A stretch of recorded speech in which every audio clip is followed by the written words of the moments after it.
Football is all about the fans, the bleeding passion from every woman and every man. That one game. No, it doesn't. No, it doesn't. Against No, City it doesn't. where there was No, it literally doesn't. kind of let that ball run through. But he's not a rapid centre back. You can't say Not like that. a Rudiger. You Rudiger, can't. that- You're kidding yourself. But Rudiger has moments. You're kidding Rudiger yourself. has moments where he's out of position as well. But like you could find someone way better than that. Like Salah didn't even make your team, and Salah's the best player in the Premier League. Well, I'm not playing. Like, how is Salah not in your team? How is Salah not in your team? I didn't So- realize this was like your professor analyzing my. I do everything like a professor. Yeah, I'm on the fence. It's really hard. I can't. We don't do on the fence on the Footy Forum, so jump one way down.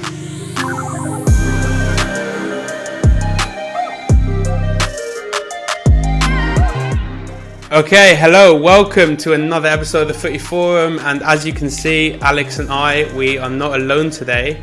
We're joined by two, maybe for some of you, familiar faces. I mean, they're growing pretty quick, but we're joined here by Dan and Chris, 2 of 6, right? Yes, sir. Yes. Yeah, from the Footy Culture. So, I mean, I could introduce you, but if you guys want to introduce yourselves. How's it going, everyone? Again, name's Daniel, full name, Christopher here. So Chris for short. We have a little nicknames in the forum. Dan, Dave, we all have little nicknames. We have Jay, we got Matt, we got James. So, yeah, we're 6 guys who grew up together, loving football, playing football. Again, we've been friends since. Actually, most of us have been friends since what? Well, you guys since you guys moved on to the street. We even went to the street. We've all live in the same neighborhood, so we've been friends again since we were 10 years old, if not younger. Chris, definitely, we met Chris again in high school, so we definitely grew up being together. It's been 10 years now we've been friends. Yeah. But again, we've grown up loving football. Again, we're different, multicultural as well. I'm Ecuadorian. We got Chris, he's Italian. James, he's Croatian. We got Brazilians in the chat. So we're definitely a multicultural community, loving football, playing football, and we're just a lot of it comes from just passion, right? So we decided to maybe, you know what? Let's get into it. Let's we do this all the time. Yeah. We talk about it nonstop. Yeah, you're basically just doing what you're doing already, Yeah. but just kind of recording it with a beautiful setup behind you. Thanks. So, yeah, again, the Footy Culture was something that we kind of all brainstormed. Again, we've been always talking about football through everything. We've always played together. Some of us a bit more competitive compared to others, but end of the day, we've all watched football, and we get a lot of from a lot of friends and fans saying you guys just talk a lot. You guys don't stop. There's so much football in the world that's we love it. It's a passion of ours growing up, watching it, even our families, our parents, right? Chris too, he's a Juve fan because of his dad, right? And even myself watching football growing up with my family, with my dad, with my mom too. Even she'll sit down with us and watch games, and she loves it too. So it's definitely something we've grown with, and what we've created with it it's something great. So we continue to grow. That's definitely one thing, right?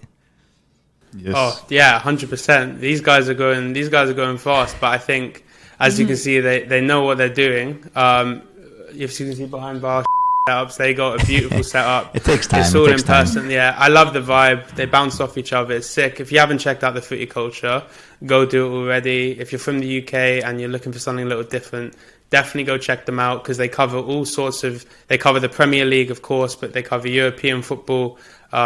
A bit of Canadian, obviously, you've got to represent. But yeah, definitely go check them out. Mm-hmm. Definitely, man. For sure. And yeah, I would go a step further and say, obviously, there's a passion. It's a way of life, really. Isn't it, for sure. Oh, it is. That's a way of life. It's a way of life. I had a poker night last Friday, and it was 4 or 5 guys, and there was this one girl that came, and before, we took a break, and then literally you've got three different conversations going on, all about different football conversations, all at the same time. And I grabbed, and she's not into football, and she's actually Canadian. I grabbed her and I said, look at this is why I do my podcast. It is a way of life. People would just talk for hours about it, hours on end. Do you know what I mean? Yeah.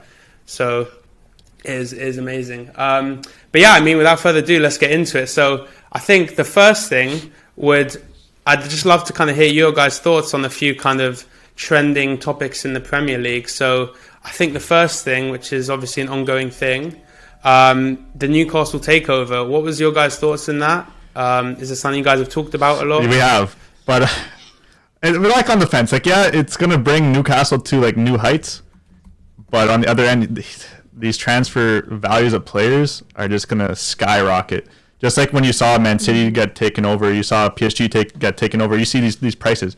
like Mbappe and Neymar are going for over 200 million. Like, what's Newcastle going to do? Because these owners are nothing compared to this Newcastle owner.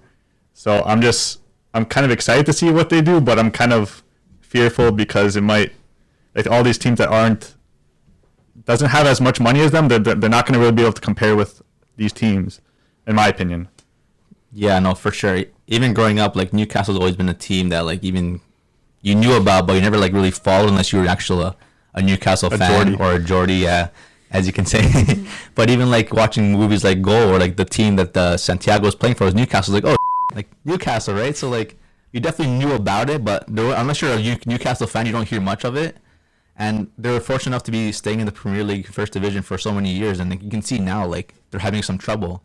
And just being even bought out by, like, a huge owner, like, they're still having trouble. So it does take time. You can see with Man City too, even Chelsea, with this big oil money, like, you can't. It's not just day and night. It takes a couple seasons for it to actually see some glory, see some trophies. Cause just to begin, not even trophies, just to see some progression. It takes years. Even if they do get relegated this year, it'll be tough. But you still have that money. You still have 2 or 3 years to, like, really become a powerful team, like Man City. Because again, once they started signing, like, players like Aguero, you still had players like Toure. You still had players like Silva. All these players, but they were young, but for them to grow and become a team that were, like, powerful players and having a great captain with company leading that side, like, you saw them, they started winning the trophies, like, every single year, and it's just like, wow, like, they take time, but it definitely became something different. And look at them now, like, they're still top level, and you can see that with Newcastle. It's going to take time for sure, and they just have to kind of find the right, like, management team, the right board, the right players to bring in. As much as you want. Do you think Eddie Howe's a good appointment, like, on that topic? For now. I don't think he's going to be a long-term manager. I think he's just going to get them out of relegation, which I do. But for what they need right now, do you think he was a good appointment? I think because he's going to get his players in January, because he's going to have at least 100 million to spend in January. I think so. And yeah. It's all about financial fair play. It doesn't matter because we know they have way more than that, but it's about financial fair play and what they can get for their value. That's going to be a big thing. It's like, obviously you want these big players, right? That's obviously the goal, but you got to be realistic. You want to have players that, you know, want to come to the club and help the club improve, but you've got to obviously find that kind of middle ground about a player that fits, you know, improves the quality of the squad, but isn't just going to get frustrated because they're just leaps and bounds above, you know? Yeah. Even right now, you see the talent on that team. There's definitely those talented players like St. Max. Who else do you got there? There's not much.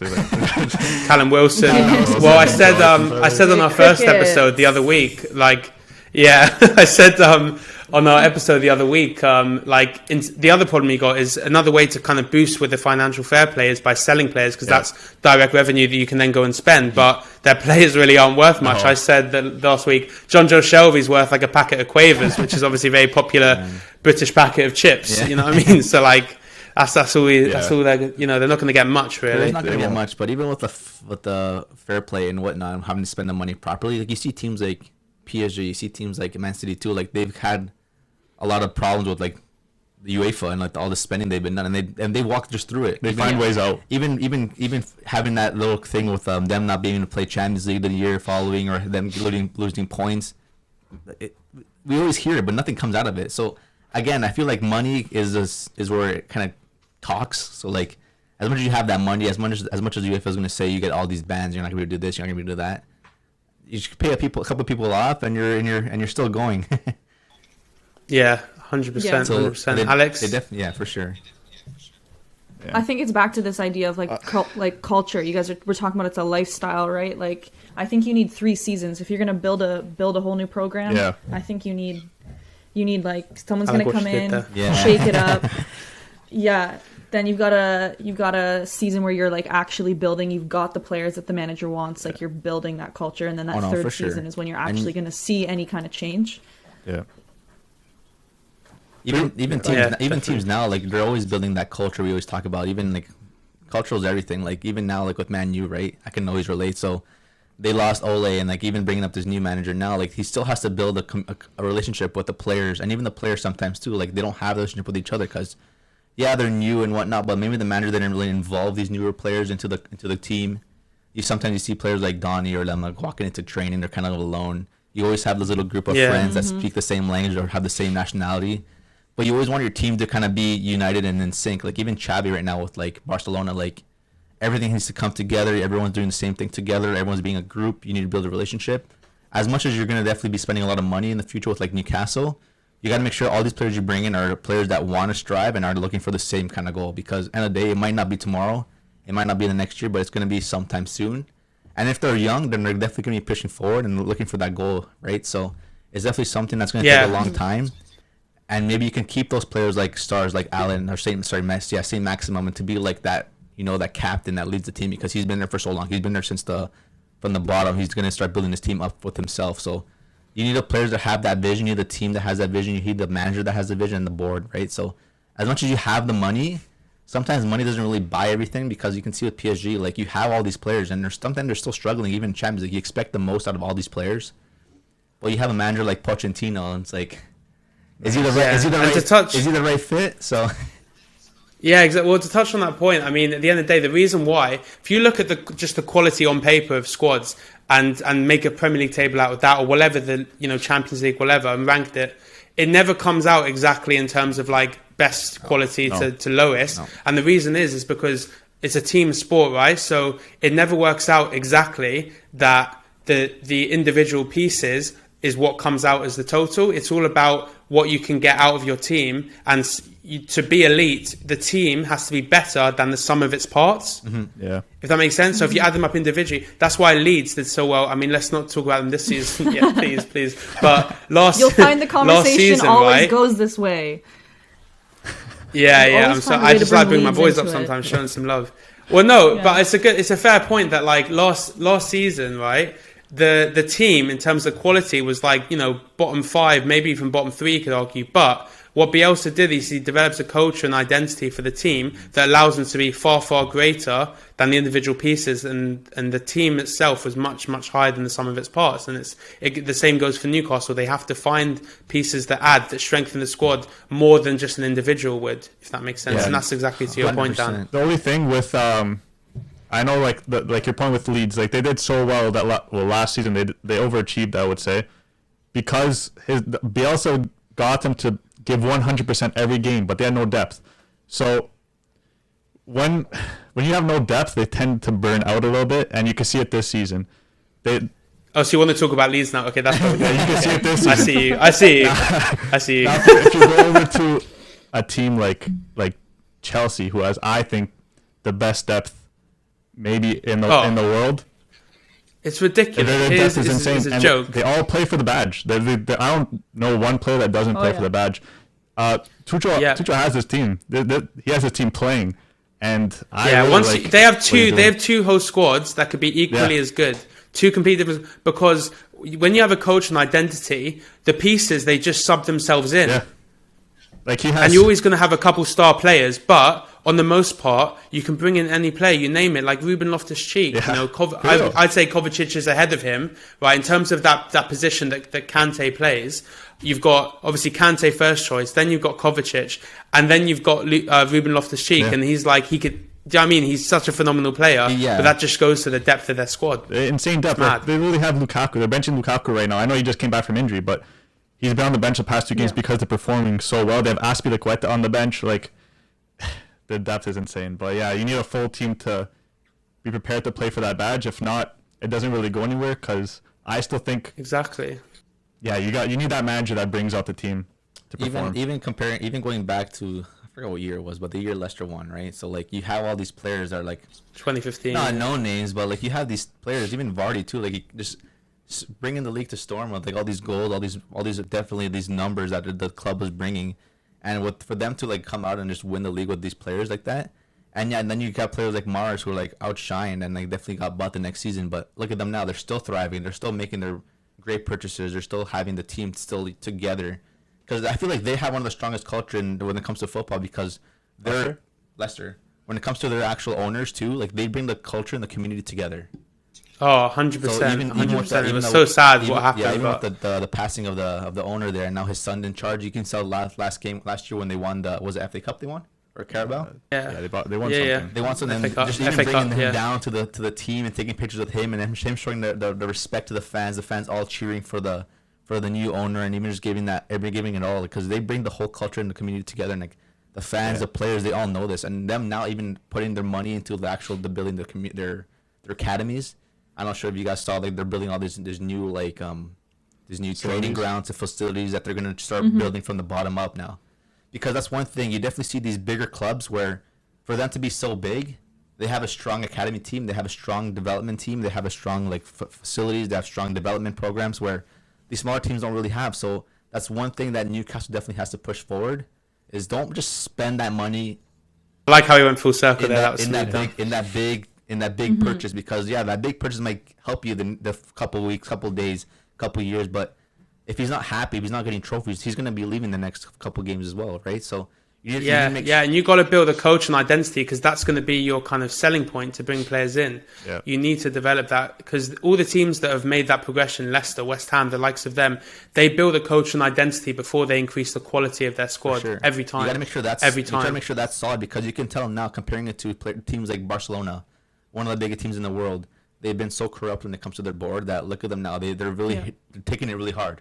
They're getting hit really hard this season, and with a new coach, with Coleman, and with getting all these players that they can't really afford, and all this.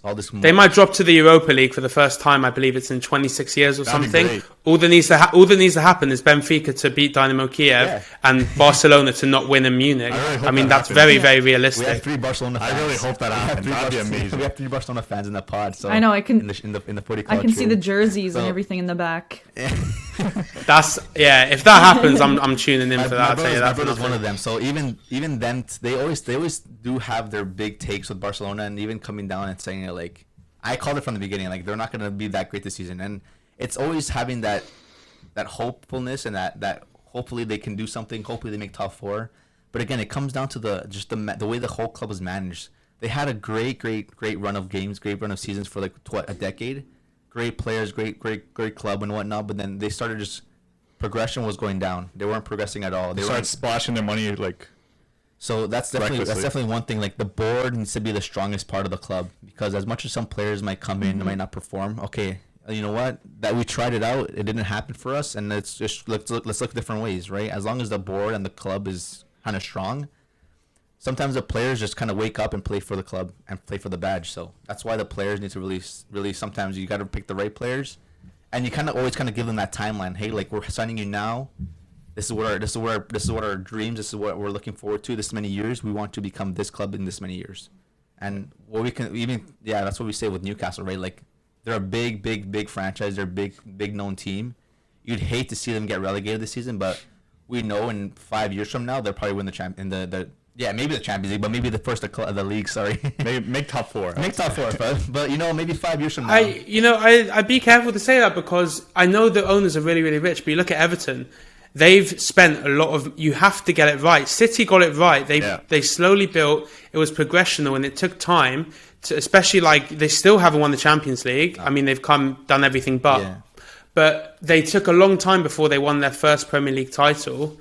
And you look at each year, and it was a very kind of slow progressional thing, but they got it right because, again, they were patient in terms of increasing the quality. You can't just go from here to here. It has to be stepping stones.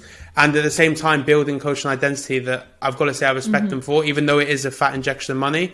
But you look at Everton, they've just looked to basically just spend with no real kind of like vision. Yeah. And it's not really worked out for them. And teams that haven't had that sort of injection of cash, Leicester, West Ham, are looking a lot better than them, So it's not a done deal for sure. No, yeah, for sure. Man City did it right because they started from the ground up, like he said, with the facilities and everything. If Newcastle does take that route, I think they 100% will be in the top 4, as long as they don't get relegated this season. If they do get relegated, then it's going to take a little bit longer. But if they don't get relegated, I think 4 or 5 years is reasonable for me to make top 4. But if they go Everton's route to just splash money on players, that no, they're not. They'll probably be like a mid-table team. And to that point, so just in summary, I want to hear Alex as well, but all 3 of you, I'll go around. I just want to hear, are Newcastle getting relegated this season, yes or no? Starting with Alex. Because I don't even know I haven't heard what you thought yet. Because I wasn't there for that. I mean, it's going to be tough because there's some other really teams at the bottom, right? That they're all going to be fighting to get relegated. The quality is high, but then you get to the bottom 5 and there's some real dog down there, Yeah, so someone's got to take out the trash. The worst. pretty much. Exactly. Yeah. Like, I mean, Honestly. I can see them pulling it out, right? Like, I can see them figuring out some way to stay, but they're gonna, like, yeah. I think that the other garbage that's at the bottom is gonna help them. Okay. Like, Chris, Burnley, what you saying, man? Burnley. Yeah, with definitely. teams like Norwich, Burnley, Watford, Southampton's not really been playing too well, and then I'm telling you, Southampton. People are sleeping on Southampton relegation. I did this bet before the season started. 100 to 1. I put a fiver on it, like £5. It was Chelsea to win the league and Southampton, Norwich and Watford to go down. And I'm feeling pretty good about that because Southampton, I think people are sleeping on them. Their squad's not great. A couple injuries, they're in big trouble. And I just don't see them maintaining the form. And they did. That's what happened. Was it last season or the season before when they had a good first half and then they just crashed? And if it wasn't for their really good first half, they would have gone down because they were the worst team in the second half of the season. Yeah, they were a team that usually brought in young players that helped them progress, but like they don't really have that anymore. Like they're kind of losing out on that. Like they had Manny before and like all those. I don't want to name them all, but they had players to help them out. Now, not really. But there's one more candidate on that relegation list. It's Leeds. I don't think they'll get relegated. But I don't think so. They'll be down there. You also put them through hard training just to get them up the top. But to say if Newcastle will get relegated now, I don't think so because with new management coming in, I do think they'll make a couple of decent signings. I know they're going to be signing like Premier League proven. Like I heard of Tarkowski coming in, which is not a big signing, but it will help them for sure. No, they won't get relegated. You don't think so? No. Is Dan going to say something different? For myself, honestly, I'm probably going to say they aren't either because, again, I feel like this news about, I kind of screwed them over, like them being bought by this huge owner, like definitely got the players like, like Bit about the pressure.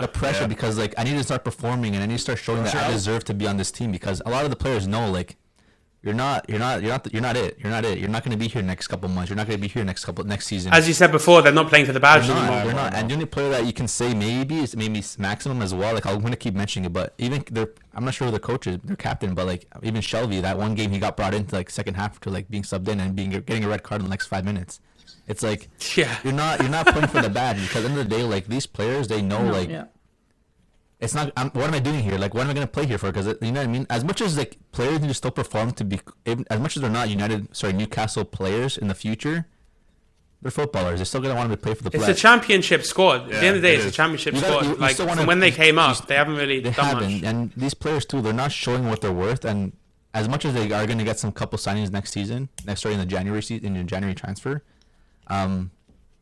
I think a lot of players are going to be taking off that team to really perform and start stepping up. And then you got teams like Norwich too. They made a lot of signings this season. They're not stepping up either. You got Rashika. You got is it Rashika? Yeah, they got Rashika. They got some players. They even got like Williams on loan from Man U. They got a couple players, but they're not performing either. Burnley as well, but Newcastle, I just feel like they've been fighting, even though they got a 2-0 loss to Arsenal in the last weekend, and then even like drawing to Brentford, who's been really stepping up this season, like one of the biggest surprises this season, because they've been drawing games with Liverpool. And they won over the weekend. They drew with Lots of Liverpool, and I think big they even drew with names. Man City, didn't they? Well, they tied or something, or Or something like that. But they just need to step up, and again, it's going to come down to the January season if they do get those signings. But I think they'll be able to do it. The January transfer window isn't easy to navigate either. No. It's not as is difficult because you got players like that got 6 months left that you're talking about signing a free, but not till the end of the season. Even if you sign them in Jan, and there's just not as much going on, and teams are still making decisions, and they're more looking to get players out on loan. Do you know what I mean? Newcastle looking to buy, but it's a loan market January. It's going to be really complicated for players because no one's going to want to leave their club. You're not going to find good players that want to leave for a couple months or even like dedicate their future to Newcastle if they know nothing's going to be there.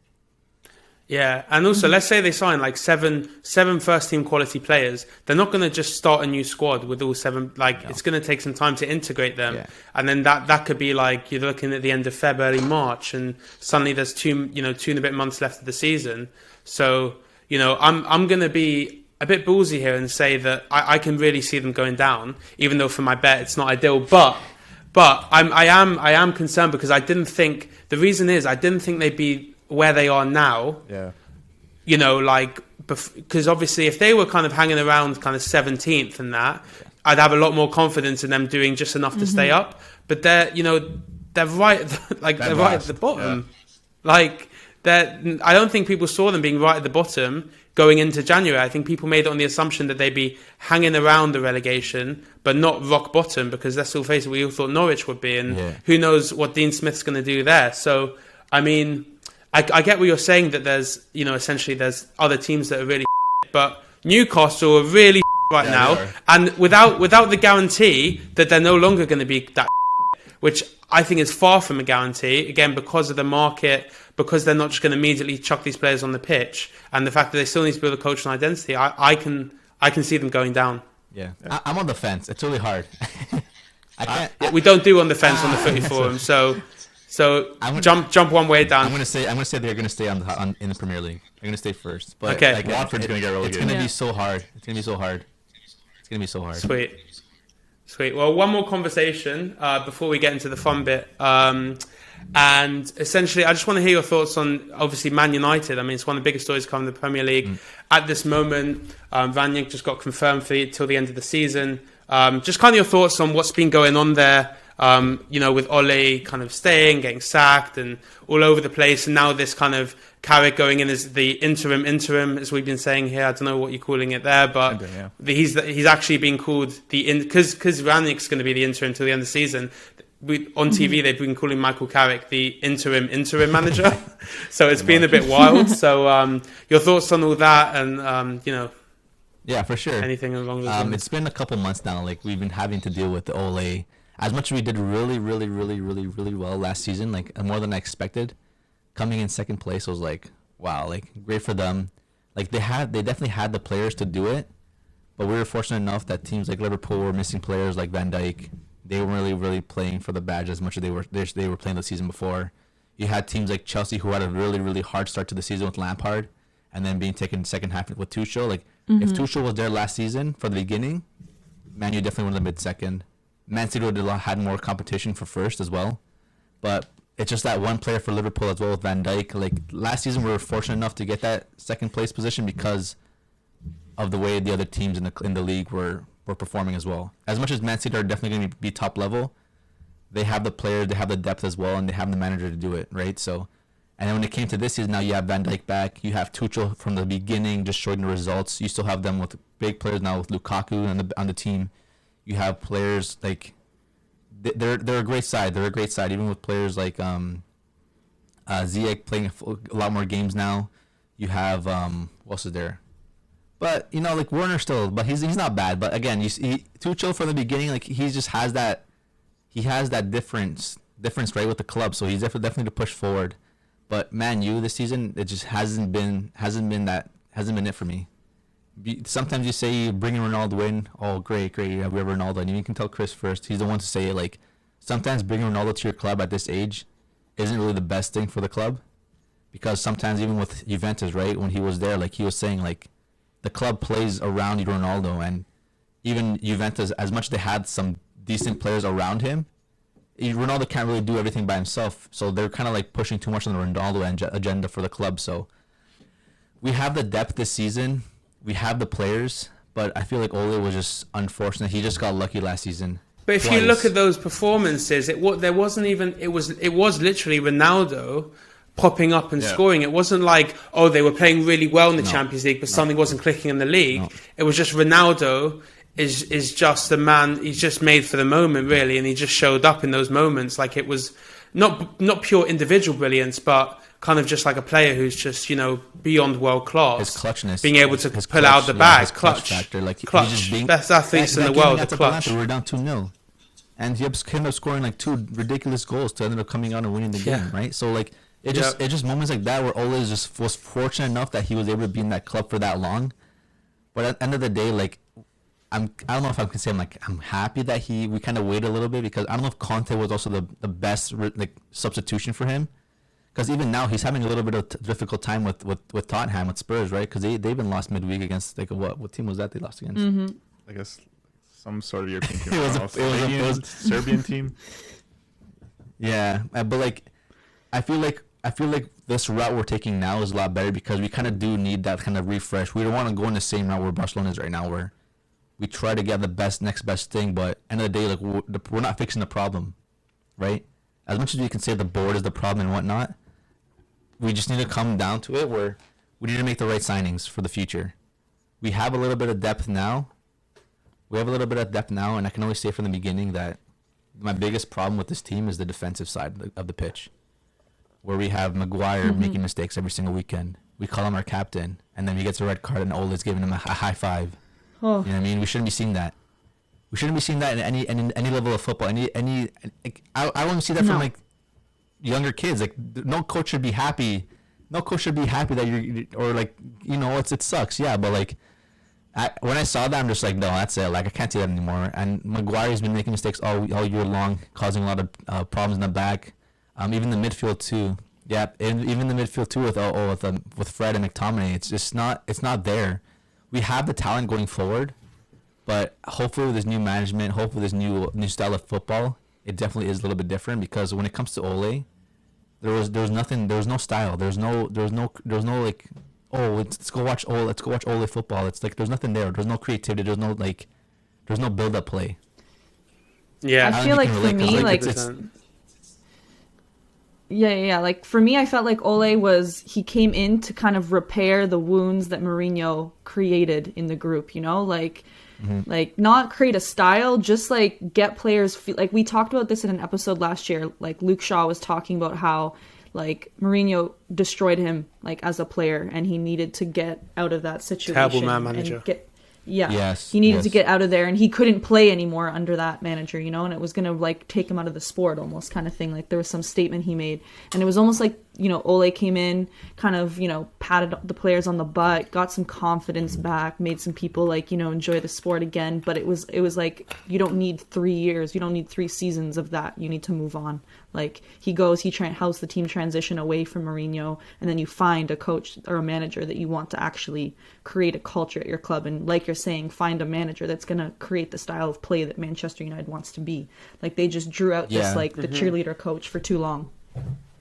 As much as even coming to Mourinho, like Mourinho has his style of football. As much as it's a little bit boring, a little more defensive, at least you know there's something coming out of that. At least you know like what he was trying to do, right? As much as we weren't pressing that much going forward, but we won a Europa League. You know what I mean? It's something like it is a big trophy when it comes down to club level, but when it comes to Ole, like he's still giving the same player the same chances. Like for how long? Like how long can we hold like Maguire accountable for problems, but nothing coming out of it? And when it came down to it, we didn't have like the system. We didn't have like a build up. Nothing was going forward. There was no like culture. There was no like relationship with the players. Like he was just kind of like, you know, let's just toss these 11 players on the pitch. Let's hope for the best kind of thing. And it came down to it. It was just like those 1 or 2 players really playing for the badge. We'll always have Rashford playing for the badge because that's his childhood club. You'll have those couple players. 100%. You'll have those players who will just do everything for it. And even De Gea this year, he's having a marvelous season compared to the season before where it was a little bit tough because, again, you can't always blame the keeper for the mistakes that's being caused from the defenders. But this year you can see now the defenders are making those mistakes, but De Gea is definitely putting his like step forward and making those great performances. Even bringing Henderson back from Sheffield, it's just like that competition definitely brings the players like to step up and perform. Yeah. For me, the problem was probably the owners. They have American owners which don't really give a shit about United. They just care about making money. Yeah. They see that United's still in Champions League. They made it through. Okay, so we'll keep Solskjaer. Who cares? They see that they made top 4 last season. Keep Solskjaer. Who cares? They see. Now they realize we might not make top 4 because all these teams are getting better. Meanwhile, we're keeping Solskjaer, who's not bringing results against pretty much any team. They're losing to big teams, losing to small teams. They're like, oh, this is not going to make us money, so now I guess we got to get rid of him. So I think that's what pushed for Solskjaer to leave. If they were still a top 4 team but losing to these teams, Solskjaer would still be there, and the problem would not get fixed. Yeah, well, Chris, I want to ask you a direct question actually, because we've talked about Ronaldo and obviously Juventus Ronaldo. So I just want to hear your thoughts on this because an interesting conversation came up again in our last episode. If you haven't checked out, go check it out. But the question is, and Noah made an interesting point. He said that even though Ronaldo's doing a lot of good for Man United, right? The introduction of Ronaldo and the fact that you have to kind of alter everything to suit him because he is just an absolute superstar. But it's different to a basketball game, right? Where you can just give a player a ball and say, take us to the promised land. It's not as simple as that in football because it's a team sport where attack and defense is by different players, different parts of the pitch. You know, it's not just 5-on-5 end to end. And therefore you have to kind of alter your squad or alter your kind of the way you play, your style to make that work. And, you know, for example, a lot of people are saying, well, why aren't Man United pressing high like the other, you know, big three teams do? They press really high. They put teams under pressure, you know, as soon as they touch the ball, no matter what, even if it's in the corner flag, you know, they'll put the pressure on. Why don't Man United do that? And you have to say part of it is because Ronaldo, as phenomenal as he is, he's not young anymore. You know, he's getting to 40 and it's phenomenal what he can still do at that age. But he's not young, so you can't expect him to run around and press. And you have to kind of alter your style to that. And it's so essentially the point Noah was saying is that for all the positive he does, his presence has had a negative impact in many ways because you have to alter those things. And that actually, even though it looks like he's doing a lot of good, some of the issues that mean he has to kind of pop up and save them in moments wouldn't be there if he wasn't present. So it's an interesting perspective, but I want to hear your thoughts on that. Yeah. Okay, I'm going to say this now. I love Ronaldo. I still think he's a great player. I think if he was to get onto the right team, he'd do amazing bits. But at Juventus, I will say he did bring us down. And I think if we didn't get him, we'd still be at the top level. The reasoning for that, it's not only because everything has to go through him every play, which brings down the level of our other players on the team. It's also that his wages are so big that you can't afford bringing in other good players to suit him, unless you're like a PSG or City. But at Juventus, our quality went down. We had to bring in free players like Rabiot, Ramsey, like all these mediocre players which didn't do anything for us. It just brought our level down. And we had these players trying to play with like one of the best players of all time in Ronaldo. I know he's not the age that he was. He doesn't press. They didn't bring in players to press for him. You need like some player like a Kante or like... You need some balance. You need some balance in the team. Yeah, you need some balance to help, like, to get his negatives away from the team. So him going to United was... I was glad that Ronaldo left. I'm thankful for everything he did for for Juventus, because he did help us win a lot of games and stay top four. But him at United, it wasn't the best decision in my opinion, because he's going to bring the overall level down. I know Ragnick might... it might be in his thoughts to drop Ronaldo, not every game, but he's going to be dropped a lot more than people think he is, because of the way Ragnick plays, and he loves the high press, and Ronaldo just doesn't do that. I think Cavani might be... So that's good. That's what's going to be most interesting. Yeah. Exactly. I'm just excited to see how Ronaldo reacts to this. Yeah, because it's Ronaldo starts. Yeah. But if he starts and you play that high press game, he's going to be coming off a halftime, mate. You can't physically go on. Yeah. If you want to keep playing like that. I don't think as negative as Chris is mentioning, how like it's not the best for any club to kind of get Ronaldo at the moment. I know compared to Man U and compared to Juve, we have a lot more depth. We have some players on the bench who can definitely be starting for Juventus, who can be starting for a lot of teams. The biggest problem for me and the club in general, you don't know how to use that depth though. Yeah, they don't. But the thing is, the biggest problem for me is that we don't have the supporting side of the pitch when it comes to the defensive side. As much as we try to, even in the game against Chelsea, like we had no possession, we had nothing going forward, but we still have Rashford and Sancho and Bruno kind of playing as a false striker.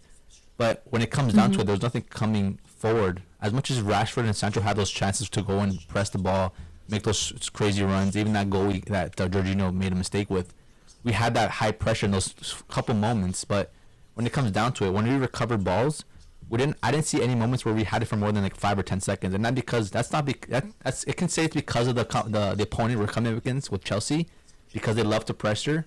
But even coming against the midweek, like we get those balls, we recover, but nothing comes out of it. We have nothing going to the right because Van Bissaka can't play a decent ball forward.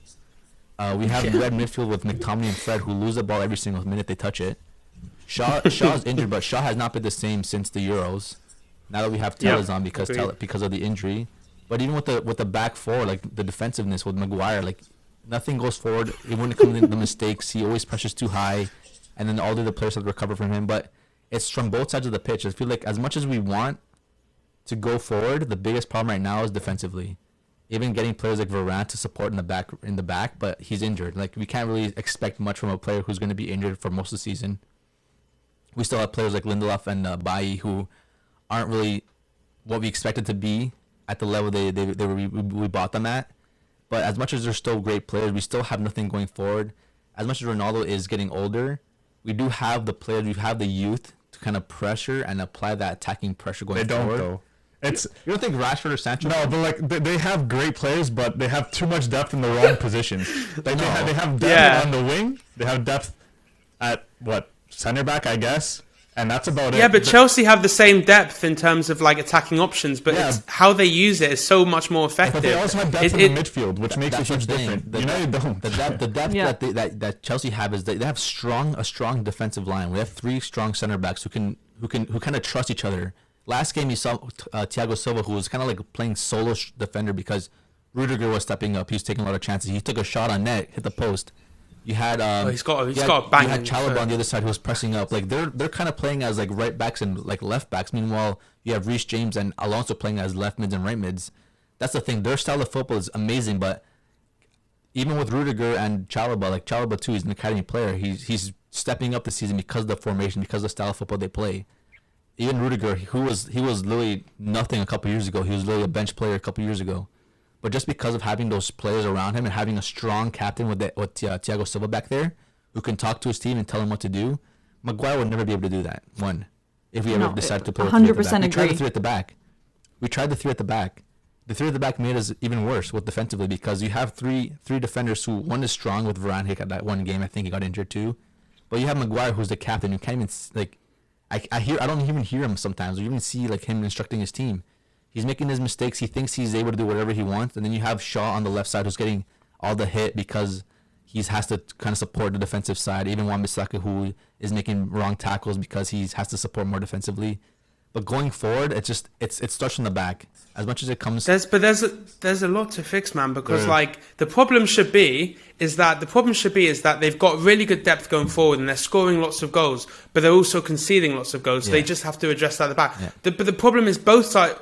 And the midfield as well. But the problem is you've got defensive problems that just not good enough, really. And they're just not on the same page, which is a separate issue. But it's just not good enough. Midfield, same goes for that, especially on the defensive side of midfield, because you obviously got quite a few good attacking midfield options that Donny van de Beek doesn't even see the side of the game. He's a great player.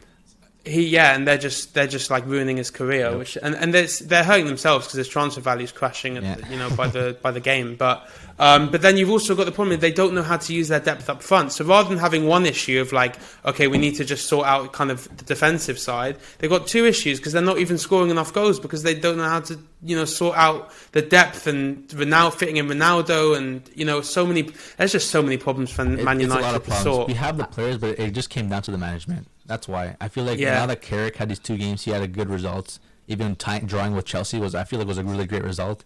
If Maguire was on the pitch, we would have lost that game, I think. Honestly, because they had a lot of possession, they had a lot of pressure. They had 20-something goal chances on net. We had like less than 5. But I feel like with Maguire on the pitch, he would have made a lot of mistakes. As much as Lindelof and Bailly were doing as best they can to kind of hold there, we were lucky that we kind of did play with a 3 midfield with Matic, McTominay, and Fred.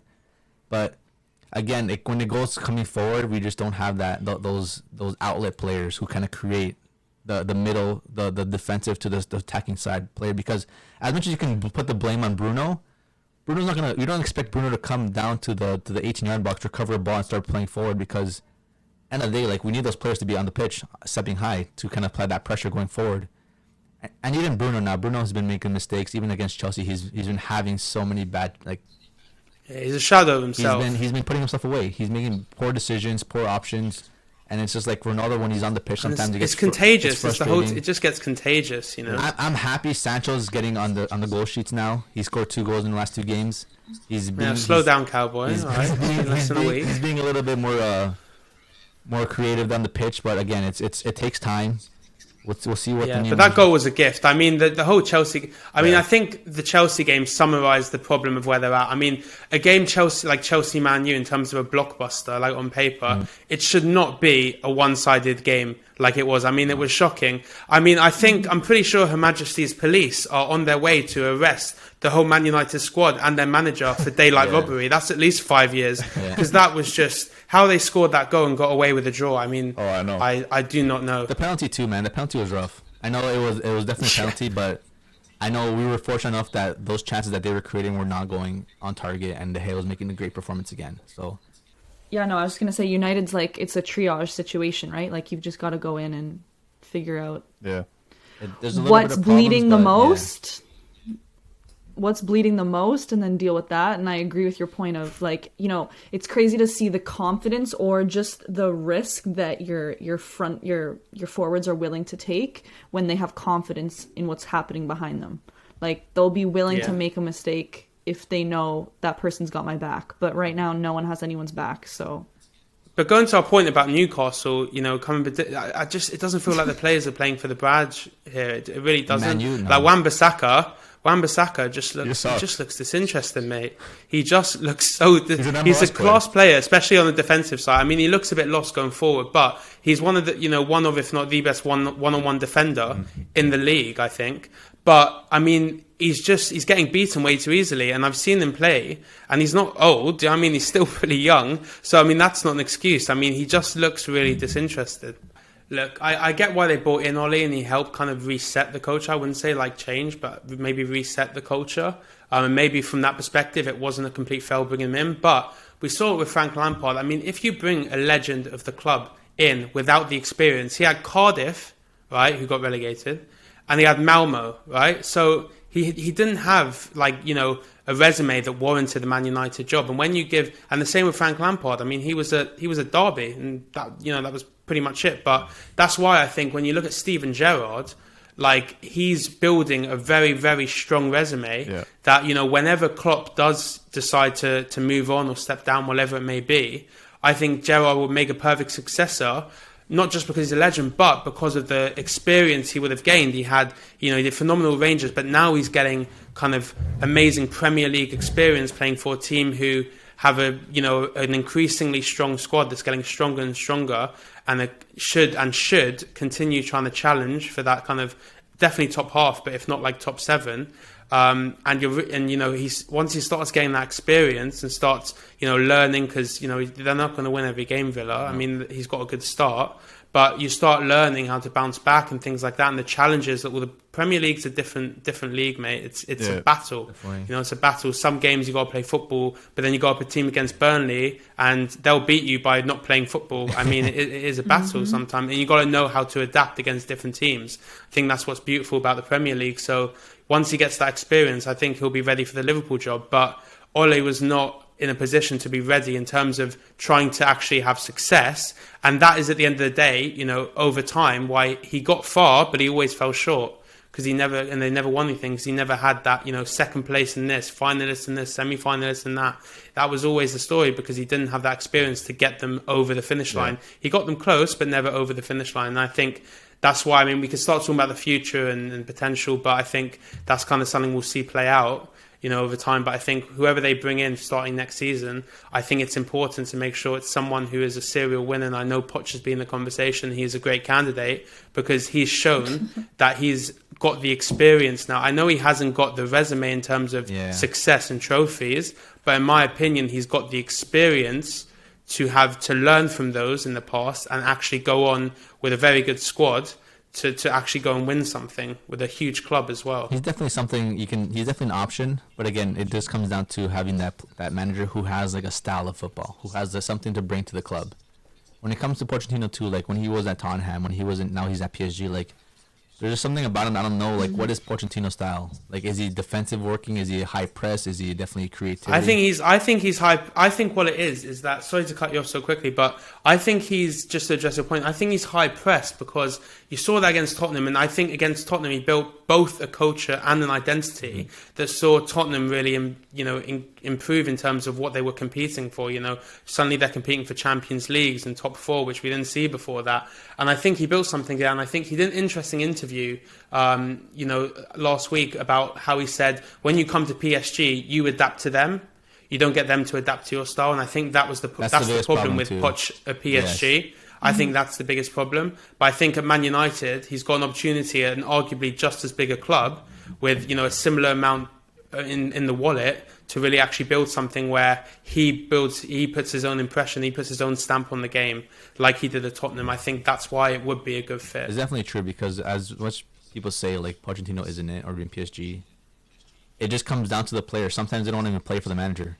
And a lot of players in this club have about big egos, right? They think, like, who are you to tell us what to do, right? Bunch of individuals. And you can tell from the beginning how PSG have always been that counter-attack football, but even last year when it came to, did they beat Bayern last year? No. PSG, no, they. But even like a couple games, like, their football is definitely like counter-attack football. Make sure that team makes that mistake. You're sending Mbappe for a run. You're sending Neymar for a run. If you have those creative players that can make those little chances here and there, but even having Messi in your club now, it's still not clicking in, right? So Pochettino, I feel like, wasn't the best fit for that club specifically. But you're right. Some managers might be a better fit for different clubs who definitely want to play and become better and want to build as a team.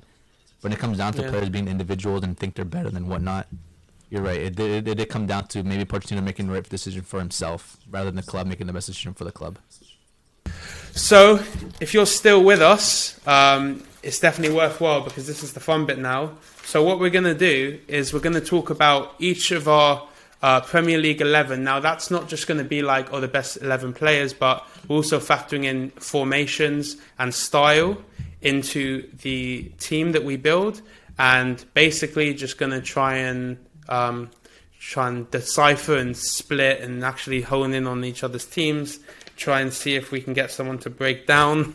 And so that's what we're going to do. So I guess, being a gentleman that I am, Alex, would you like to go first? I'm so over this. Always just Alex go first, like the most indecisive person on here right now. Go first. So are we going formation first that we're picking, or like explaining why we picked it, or are we just going? Just say your formation. Say your formation, and then I want your formation, and then just fire the whole team. Okay. A little bit about me. No, I could not pick that under pressure. 4-3-3. I'm a diehard 4-3-3 myself. That's like what I've played the most. That's what I enjoy watching. So I went 4-3-3.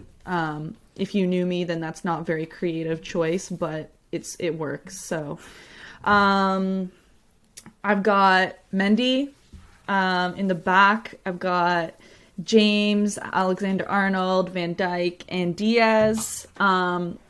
I'm gonna get some hate for this, but I went with Rice, just because I am a West Ham fan. So I had to have one of them in there. Look, everyone gives me that reaction, but let's just look at the table, okay? He's good. He's not bad. He's not bad. You know what? I need someone in there that's calm, because I've picked players that just want to get forward, so I need someone in there that's going to be like chilling a little bit. Hold the fort. Yeah. I'm gonna go. I can't pick my cam right now. My 8 and 10. I'm very conflicted, but I've got Salah, Neto, and Son that I want to see up top. And yeah. I think I was torn between Silva, Mount, and Jorginho. Wait. Slow down. So you've got 4-3-3.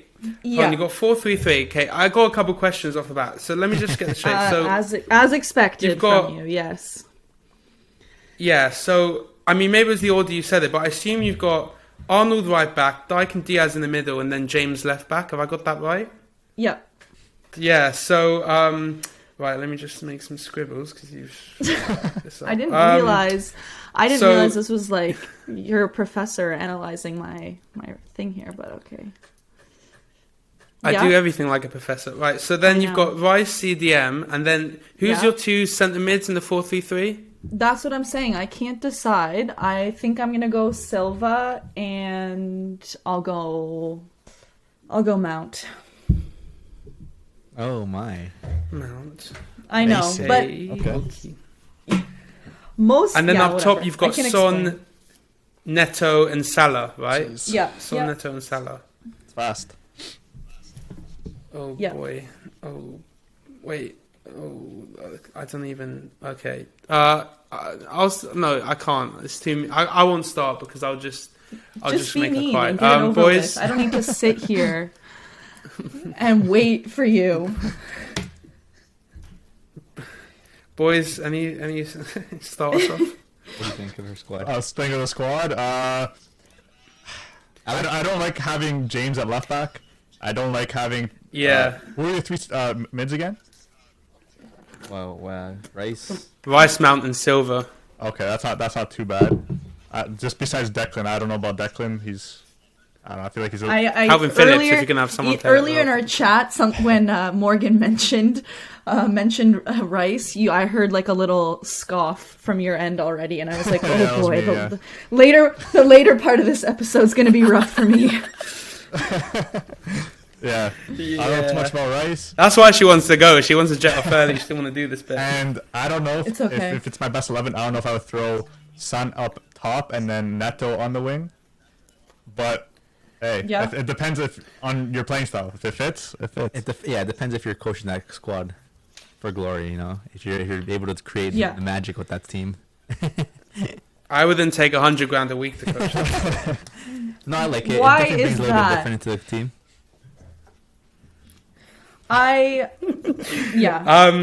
Yeah, I mean, we can get into it, but I back Morgan, Mendy come because on. I'm very intrigued to see what the boys Yeah. put in there. What you're saying? Come on, you want to hear mine? Yeah, no, I want to hear what you have Is to that what you're say to saying? me. Retaliate.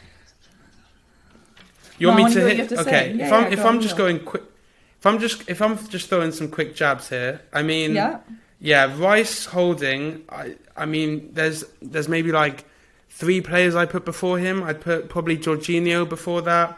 I'd put Calvin Phillips definitely before that. Yeah. Probably put Rodri before that. Fabinho. Yeah. There you go.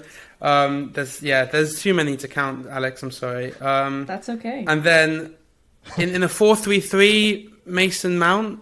I'm like maybe if you're going like 2 defensive and 1 attacking, I could see Mount there. But in the style you're playing, like 2 kind of more forward players, I don't see Mount working there as a more kind of centre midfield / cam rather than like an out and out cam. I'm not really sure I have about him that. as an 8. I have him Silva, as an 8.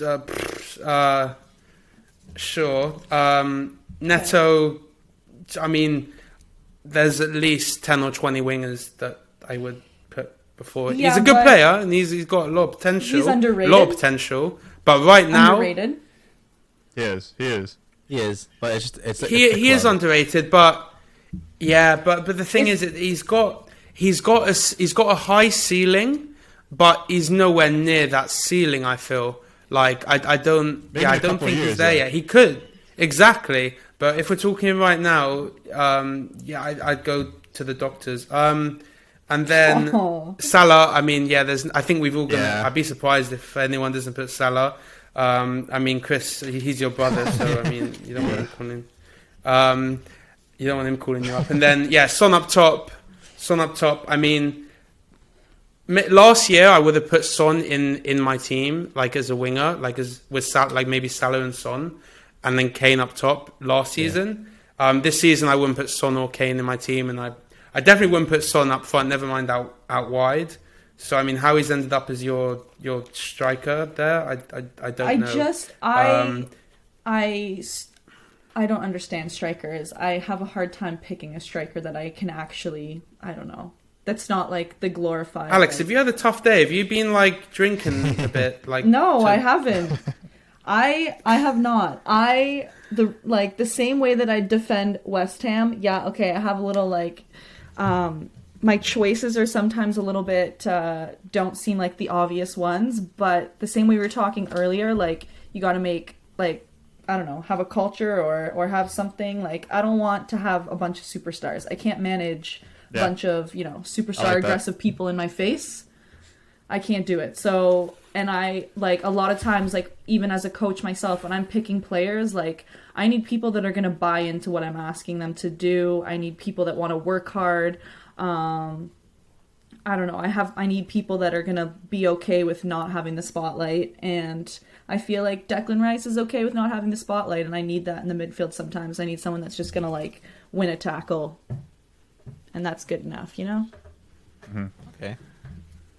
Intriguing. Yep. Intriguing. Well, because I kind of ripped on you hard, so I feel like, I mean, if you boys are happy to go up, I mean, go for it. Otherwise, I feel like I've got to kind of back myself by saying my squad. But I also kind of want to hear your guys. What should we do? Go ahead, man. Okay, let's do it. Right, Yeah, no so pressure. I've gone, This better be the best lineup ever. You're so smart. I haven't even said my formation. Never mind my squad. Can we just, like, relax for a second? Okay, here we I'm playing. Here we go, though. Okay. Right, so I've gone formation. For me, the 5-2-2-1 works phenomenally. So that was obviously 5 at the back, wing backs, high pressure team, high press.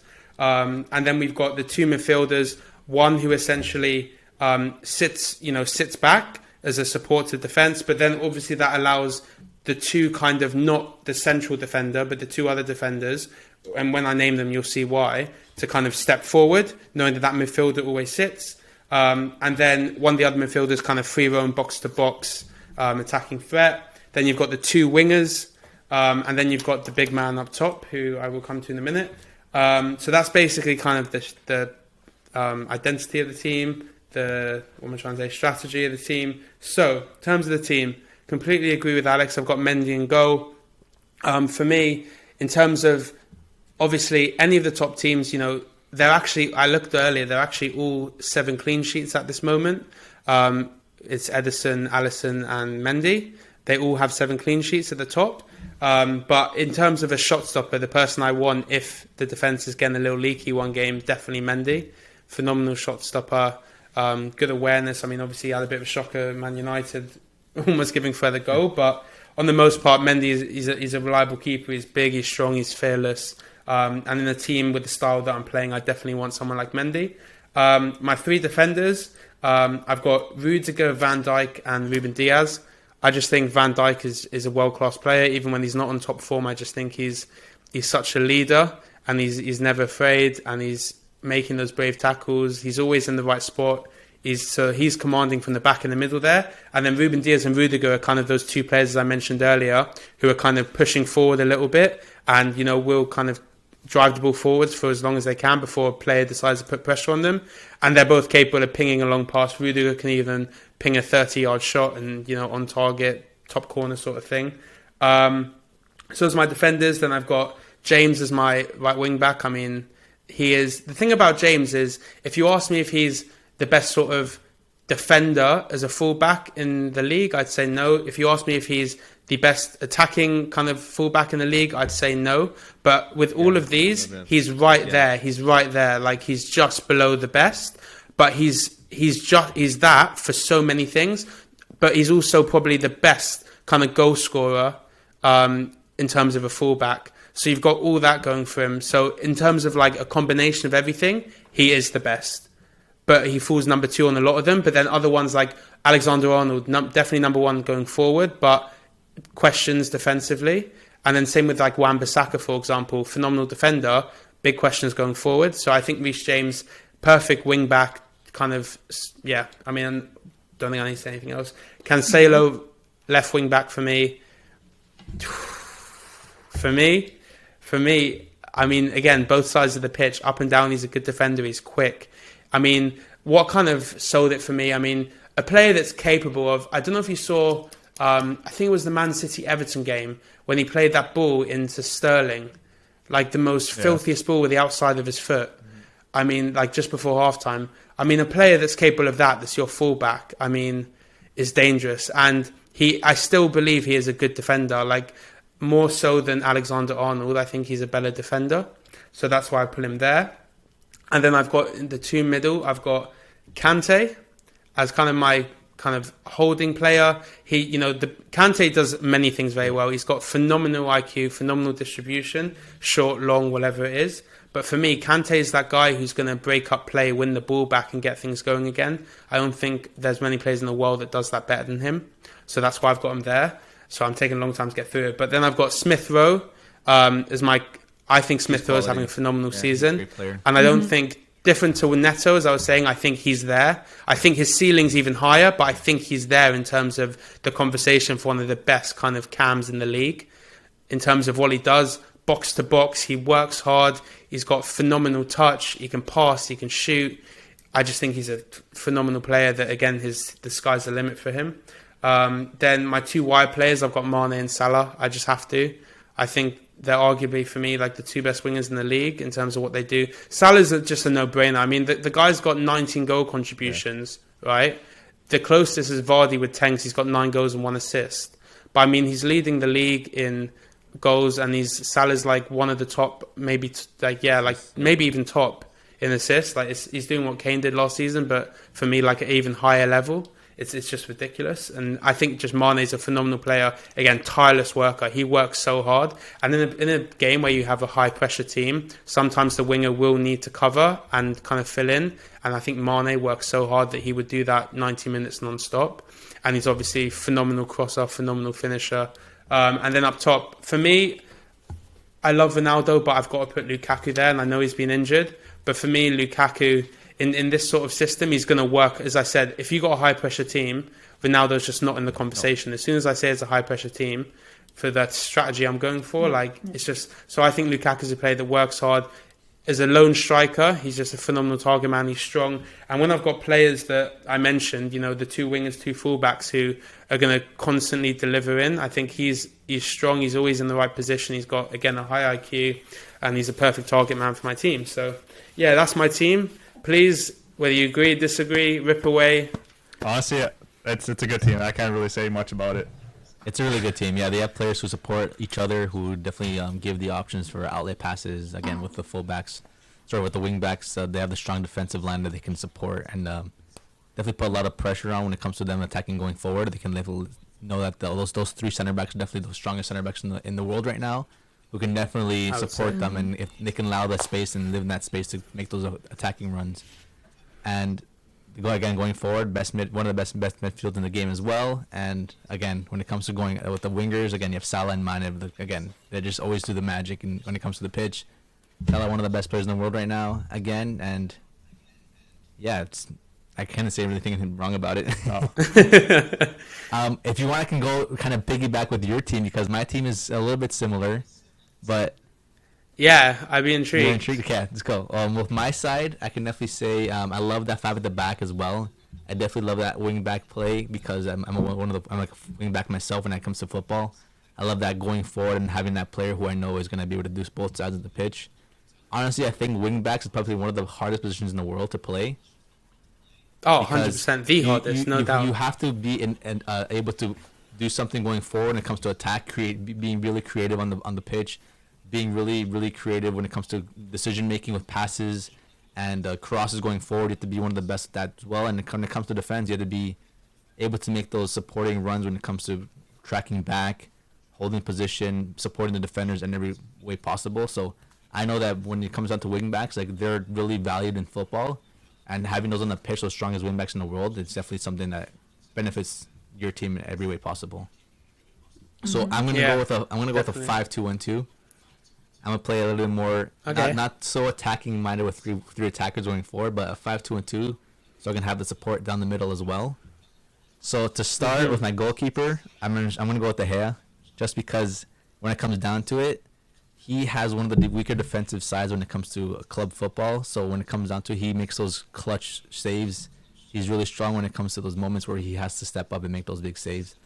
Even though his near post is not the strongest for him, because he kind of lets those little near post options going in forward. But this season, Chris, you better rip into him for that decision. This season alone, I know that he's stepped up a really, really long from last year, and a couple years he's been having a little bit weaker, but he's been able to make those big saves when it comes to those big moments.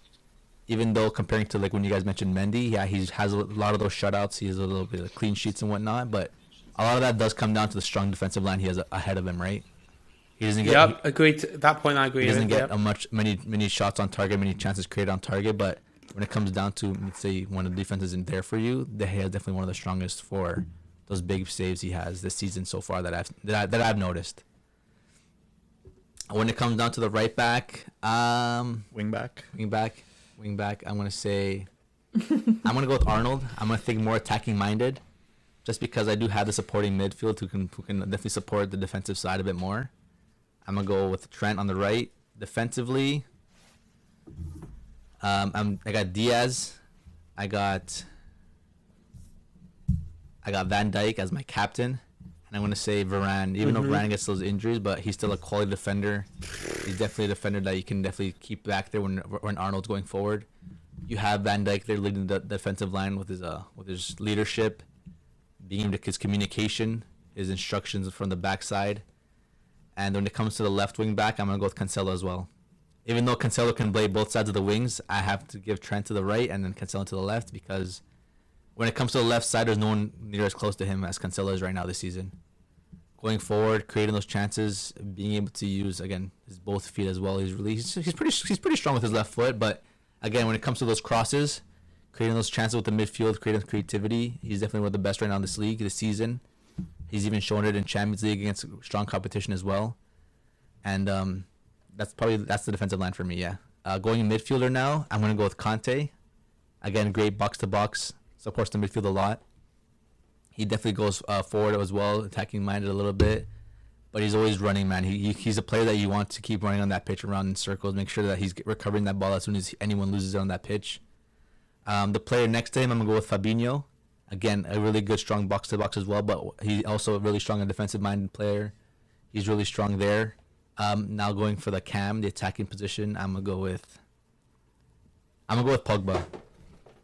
Because as much as Pogba has been not that strong this season, when it comes down to international football, when he's next to Kante, you see something else. It's those moments. It's those moments when has that creativity, that freedom to do whatever he wants on that pitch. Yeah, this is Premier League 11, not world. Like, he's not wearing a France jersey. Yeah, but here, you know what I'm saying? When it comes down to Man U, he doesn't have that supporting midfield next to him. He has to really depend on hoping that McFred do the work for him when it comes to defensively. But when you have world-class players like Kante and Fabinho next to you, you have that freedom to be creating around the pitch. Yo, Chris, when we took that 1 minute break, did Dan go rip a bean or something? No, he's. I had him on my list as an option that I was deciding between. You might be mad about my decision as well, then. Yeah, Pogba next to Kante, you know that they create danger when it comes to creativity going forward. Kante really supports his positioning as a really strong one. He works well with Pogba, and Pogba works really well with Kante. That's why I love them when they both play together for France or something else. And then you have Fabinho there, who's another great box-to-box player. So they definitely can help out create chances out wide with their wing backs. And then with my attacking-minded players, now I have two players that, again, you guys might not think is the best options, but I'm gonna go for my Man U side. I'm gonna go with Ronaldo and Rashford. Oh, come on! So Ronaldo and Rashford. Oh my! I'm gonna say Ronaldo because, again, he's not a high-pressure player, but he's a player you can definitely find. If you have Pogba and you have strong players, you can definitely find him, like Cancelo and Trent. Find him in the box, find him anywhere. He's gonna definitely create those chances for you. And then you have Rashford, who's a player who can definitely be running down just to recover those balls, look for those long passes through, look for the high pressure if you want to apply that little bit of pressure going forward. But there are two players that are kind of one has like that wall pass, one is more of a target man. Meanwhile, you have Rashford, who definitely is playing in behind. And he's had many moments where you kind of send him a ball through, he's just onside, and he creates those chances where he's one-on-one with the keeper. His finishing might not always be there, but you always got Ronaldo to kind of get those little tap-ins or those little recovery shots, those little rebounds. So that's my squad for me. Oh my days! I'm not even like, you know what? Like, I mean, you've just embarrassed your podcast. No. You're going to have to go on later. And issue an apology to your, it's growing by the minute, so was it 4,000 or 5,000 followers? You're going to have to go live on Instagram and apologize to every single one of your followers, because it's Don't support me.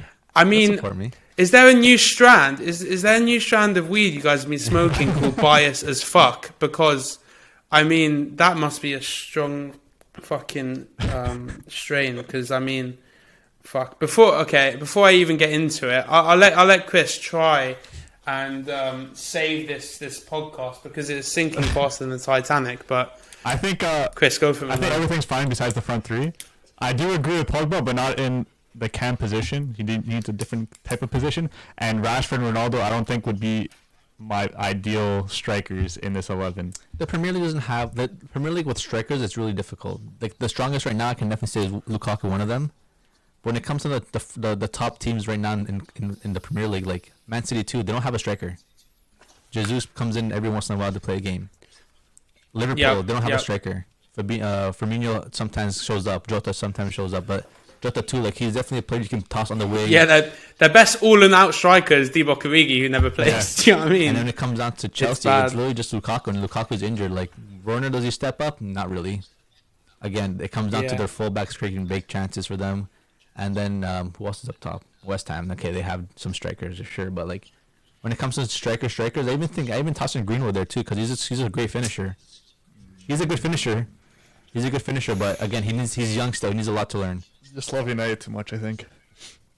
Before I take this apart completely, I want to hear Chris's team, because maybe he can just about save you. I mean, he's been sitting in the background, but I think you might have to swap seats in a minute, because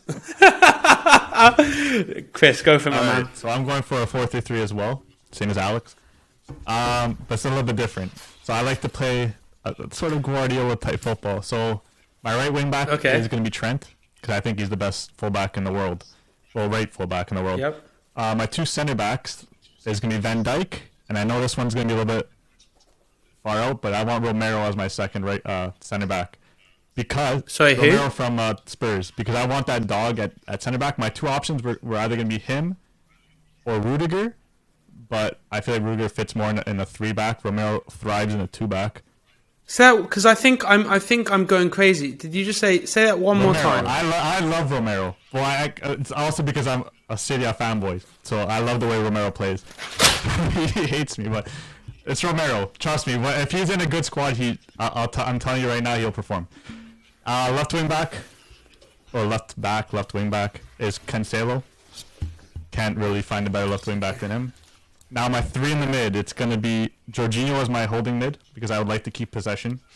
I want a dog in the midfield, which would be Kante, and I want a free roam midfield, which is going to be Paul Pogba. If he has someone to do his dirty work for him, he is one of the best midfielders in the world. You saw it when he played his first couple of games for United, when he had that free roam position. What did he do? He got like 6 assists in 2 games.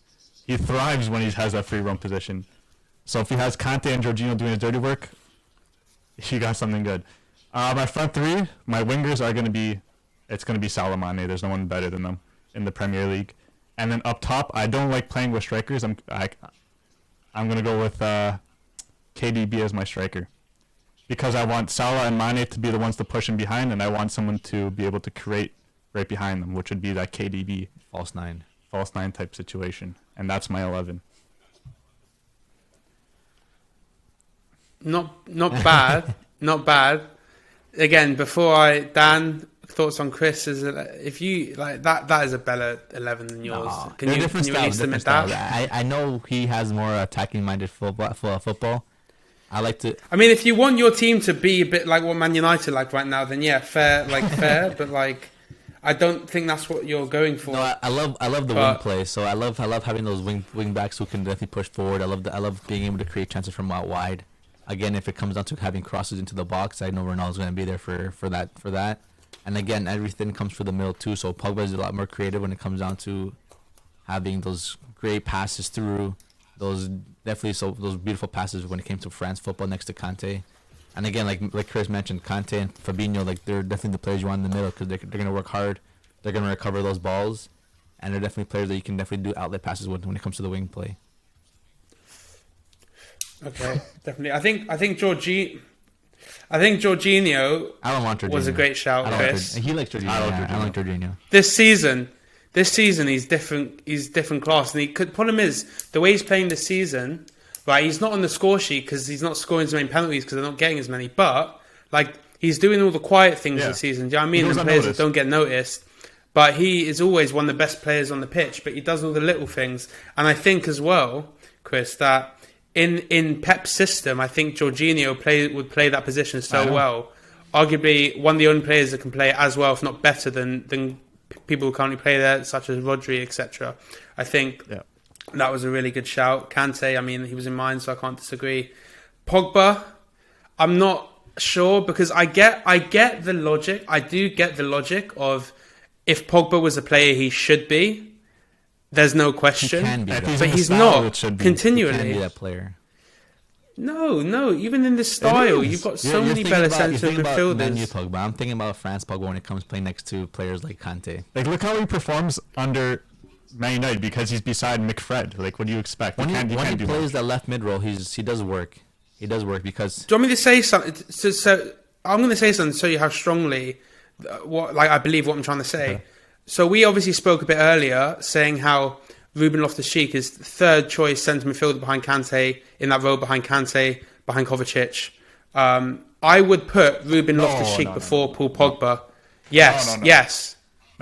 Right now, Ruben Loftus-Cheek is playing better than Paul Pogba. What has Paul Pogba done? He's injured in the last few seasons. He's injured. Yeah, but he's under a poor he was under a poor gaffer. But when he's on the pitch, he doesn't look interested when he's on the pitch. He has great games when he plays left mid, because he has that freedom to stay forward and not have to come back and track back for his defensive support. Because when it comes down to it, when he's playing in the midfield and he's playing as one of the holding mids next to Fred or McTominay, he needs to be running. He needs to be working hard, and he doesn't do that.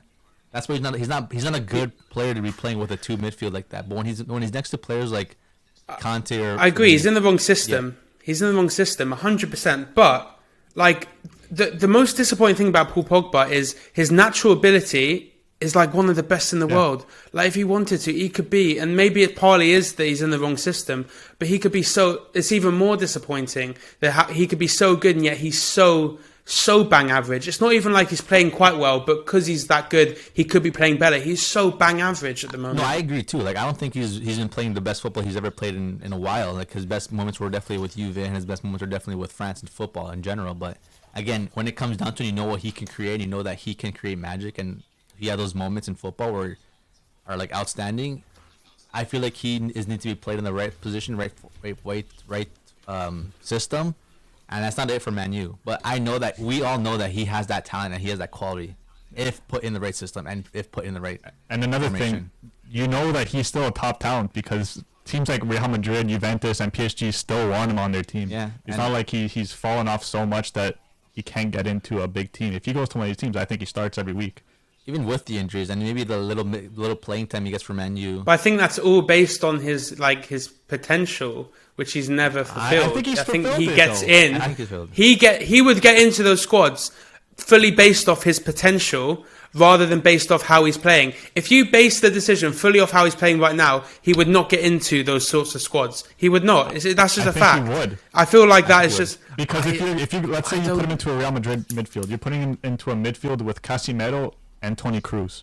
He has freedom to do whatever he wants. If you put him into Juventus midfield, he might not thrive because Juventus sucks. But PSG, you put him into PSG midfield, he has maybe Ganagay and Verratti, which allows him to do whatever he wants. So he has that free roam position with two other midfields that do the dirty work for him. And United has one, maybe. Barely. And for Frances Kante. And I hear what you guys are saying, because you guys are saying put him in the right system and suddenly he will play a lot better. I just haven't seen enough from him at Man United to make me fully believe that that will fully solve the problem. But I think the potential's there that it could, but I just haven't seen enough for him. So inconsistent. He'll have one good game, but it's like 1 in 5. It's not every other game. It's like 1 in 5 that he'll shine and be the player that we all know he can be. So for me, I question Pogba being in these teams. But I will shout you out, top 3, obviously I can't disagree with the wingers, I put them there. And I think KDD is probably the best false 9 in the Premier League, I think. I was thinking about playing him instead of Smith Rowe, but I just think Smith Rowe's just doing so well right now that I had to show him a bit of love. He's been really good. But like, outstanding. Yeah, but like in the false 9, I think KDD is a good shout. Trent is a great right back, so I think in the 4-3-3 is a Pep type system. I think Trent would, be great.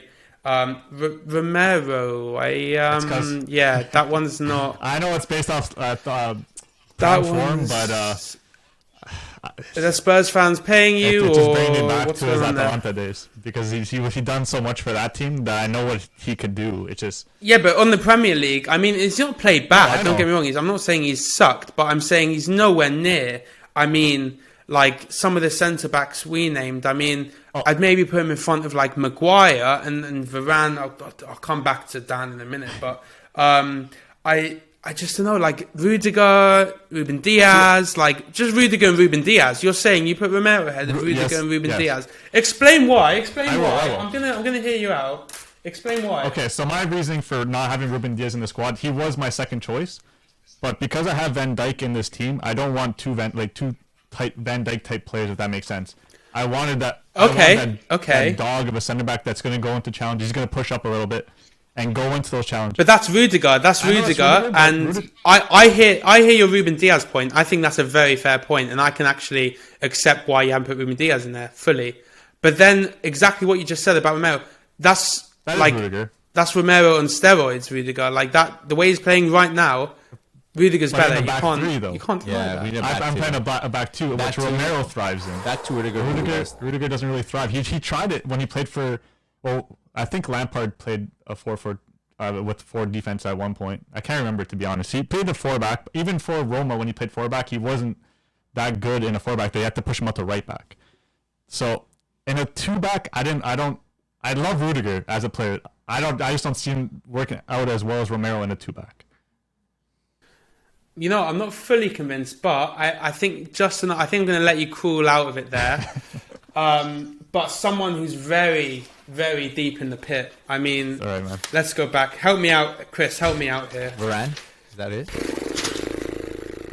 Who's your back three? Let's start. Varane, Van Dijk, Let's not forget. Let's not even move on to the defense yet. Let's not dwell over the fact that he put De Gea in goal. Like, I get that in the past he's been at times the best keeper in the Premier League. At times he has been, but right now he's just not in that conversation. And I'm not. And I get what you're saying about like the defense, Man United, but he's not. He's always got one mistake in him. He's always got. And like Alisson, Ederson, whilst they don't get tested as much, they don't make the same mistakes. Yeah. They don't. De Gea always has always got a mistake up his sleeve. You know, not every game, but like every so often, he makes mistakes. Why? How could you put someone like that ahead of like, you know, the 3 top keepers? Even someone like Ramsdale right now. Like, how can you put him above Ram? I mean, I just don't see that at all. Chris, are you on the same page with me there? For me, the only reason I'd put De Gea into my team is if I need a goalie that's going to save my life every week and week up. But this is a team that is based on the best players in the Premier League. I do think he's one of the best, but he shouldn't be needed to save you week in, week out with the center backs that you have. So when it comes down to, if you're saying it like that, then the goalie doesn't really matter who you pick. It does. Well, for me, I can't remember, who I picked. Sounds like he's on the fence a bit there, Dan. Yeah, we don't do on the fence. Mendy too. Like, Mendy has a great defensive team. Like, he doesn't, like, how many chances does he get taken really on target? How many saves does he really perform? No, but when he's tested, he's pulled a few big saves out of the bag. I mean, too. Even last game too, when he made his clearance out to Fred, his ball went up to Fred, and obviously Fred, any other player would have taken advantage of that chance and would have maybe gone for a goal or even like stepped up and did something. But Fred was clueless and just tried to like take a shot on net.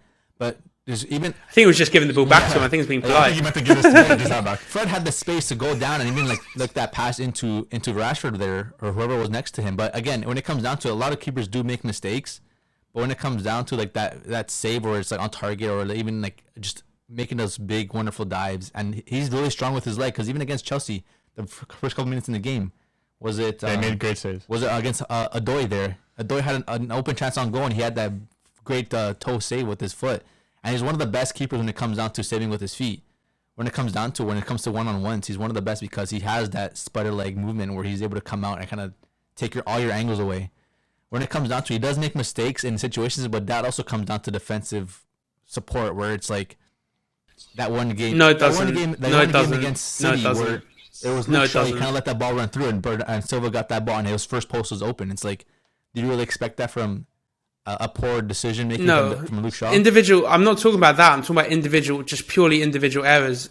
Shots that he should be. I'm talking maybe not even like flat out. Okay, he completely up there, but I'm talking like shots that he should save that he doesn't, and he should be doing better. So like semi-errors, if you want to call them that, he's got too many of those on his resume recently for me to put him in there. Makes the saves that no shot stopper wise, one of the best in the league. He's a keeper. But then he makes the saves that every goalie, he lets in the ones that every goalie should make. Like he hasn't been that bad this season. Last couple games, he's made great saves, and he hasn't really like last season for sure. He's let in those saves where it's like, really, man. Last year was definitely one of his weakest years, but he's come a long way this season. Yeah, I think he's still a top 5 goalie. But I still think he's really top level. And okay, try and explain to me. Let's go really direct. Just try and explain to me Varane over Rudiger, given A, that he's not as good as Rudiger, B, he's not proven in the Premier League, and C, as you said, if we're basing on this season, he's mostly been injured. So please explain how an injured player gets in there. Besides injuries, I'm thinking just like talent, right? So if you want to go injuries, talent in the Premier League, in general in world football, he's one of the best when it comes to in the Premier League though. Premier League 11. I know. But again, he's definitely a strong defender. He's definitely a defender you can kind of like let your wing back give space to, because like you mentioned, Trent Alexander-Arnold, he's definitely a full wing back who's definitely best when it comes to going forward. I know you put Reece into your squad because he's definitely a wing back who can support a lot more defensively. But if you want to put more, let's say even like a right mid to kind of be more attacking minded on the right side, you have Varane there who can definitely shift over and be a lot more confident on that ball. Because even games where you see, this isn't Premier League, but you have players like Eric Garcia who played right center back or right wing back last game for Barcelona. He's a center back who pushes way too high, and you need a center back that plays that right center back role who can support the defense, but again, don't lose those chances where even last game against Chelsea and Man U, if Man U were playing a lot more like wing-sided style football, Rudiger and Chalobah are playing really high attacking when it comes down to it. Because, again, if we were playing really winger football, I feel like Rashford and even whoever's on the right side could definitely push a lot more and taking chances in those sides there. But you've got 5 at the back, so like... And you've got Diaz on the other side, so that would imply that you want your defenders to kind of, not Van Dijk, but you want your defenders to kind of... Varane doesn't do that. They're really strong defenders. I feel like they're defenders that I don't want stepping up too high, and if they have to, they can definitely spread out and push out. It seems like a very counter-attacking team. Like you're going to absorb all the pressure and then just counter-attack. Yeah. Because he has 3 like stay-at-home defenders, really. I guess Ruben Diaz could kind of push up, but yeah, they kind of push up. But again, I want 3 defenders who can definitely stay back and then work on that counter in case they get pressured on. I want to really put that high pressure when it comes to. So, in terms of strategy and tactics, is your team a kind of like sit back, absorb, and counter? Is that kind of what you're? Yes and no, because I like that pressure down the wing as well. Always have that high pressure, even though Ronaldo is not a player you want to keep running around, but he's definitely a player who you have on that pitch in case of any rebounds, in case of any slippage when it comes to the keeper holding it in. Putting that box into the net, Ronaldo's going to be there for you. You have those wing backs who are definitely going to apply pressure from the start to the defensive opponent team. You have Pogba there to create chances. You have Kante and Fabinho who definitely applies the pressure in the midfield. And in case of any errors made up top, you have Kante, Varane, and Diaz who are definitely strong defenders. Well, you've got Ronaldo on your team, so that takes away the high pressure element right there. When the pressure's high, like Ronaldo's in the box. Put a cross in as soon as we recover that ball. Defensive-wise, though. Defensively, for us? Yeah. What do you mean? Because Ronaldo doesn't press defensively. Oh, defensively, no. Defensively, no. That's why I want that ball to stay high. And if we ever get a push when it comes to defensively, like I have 3 center backs who are just strong as hell, who can definitely recover. They're pretty quick. Varane's pretty quick as well. Varane's a quick center back. He can definitely recover balls if anything's put through him. He's not that quick. He's not slow. He's not Maguire, but he's not a rapid centre back. You can't say like that. A Rudiger. You Rudiger. can't. You're kidding yourself. But Rudiger has moments. You're kidding Rudiger yourself. has moments where he's out of position as well. And Varane's not even that young. Like you're just nah. Varane, the De Gea thing, I kind of let slide through the post. You made some fair points. Like I'll let that one slide through, but the Varane one is just not. That's just not working. Pogba, Cam. I don't even think I've seen him play Cam. He's a centre midfielder. He's a centre. Right. I just don't see. Right. I just don't see the Cam there. Right. I don't. Yeah, I think you can have. I think De Bruyne. Yeah. I think De Bruyne. That team is crying out for De Bruyne because you're not even like a high. Because De Bruyne in a high press team, he does it at City, but I think it's because of the players around him that it works. But I don't think De Bruyne is like the centerpiece of a high press team, but he's just so talented on the ball, and he's just so smart in terms of his positioning and way he plays.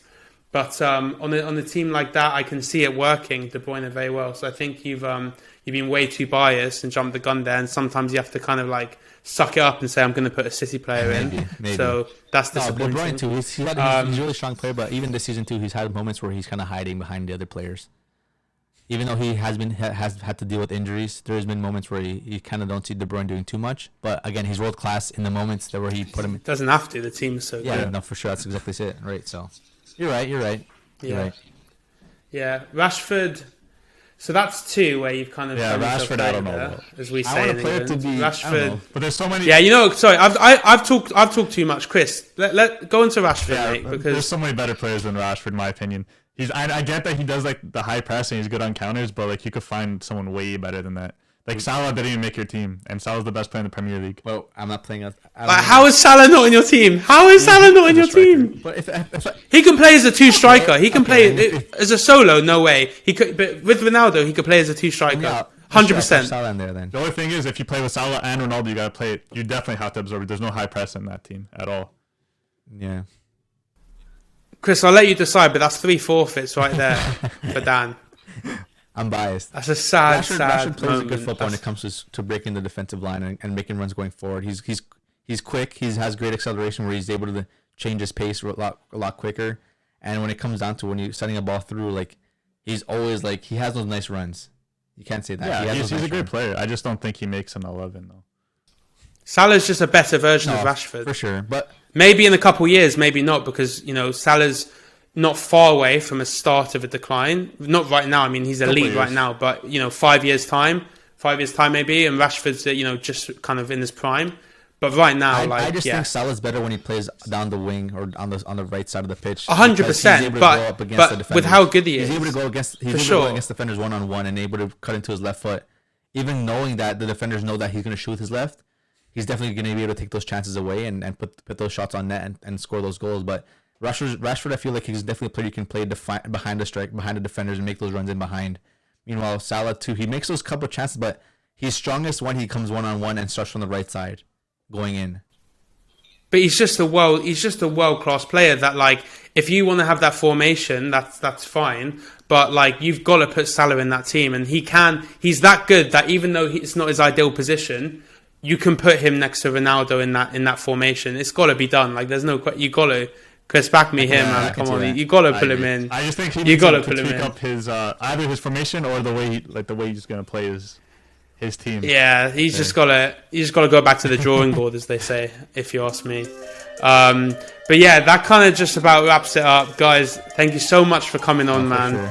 Sure. It's all love out here. Like, really appreciate it. And yeah, I think this is only the first part, so special little announcement here at the end. So it's gonna be a 2-parter, and what we're gonna do is we're gonna hop on next month as well, and talk about something completely different. We're gonna touch on the amazing Canada men's national team right now, who, as we're speaking, are currently top of the CONCACAF group and heading for Qatar 2022. And it is very, very exciting. Their first World Cup since and their only other World Cup in 1986. And they look like a team who can actually score a goal at the World Cup. So very, very exciting times ahead. So we're going to talk all things Canada.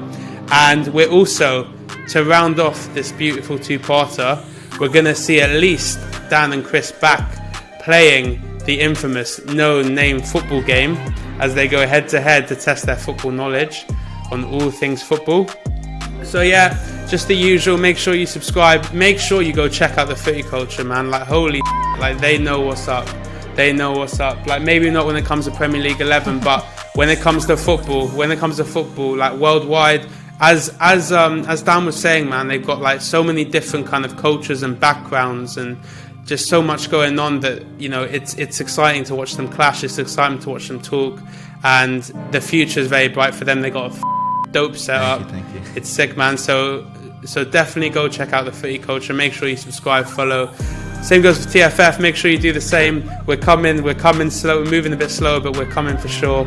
And yeah, until next time, take care. Peace. Thank you very much.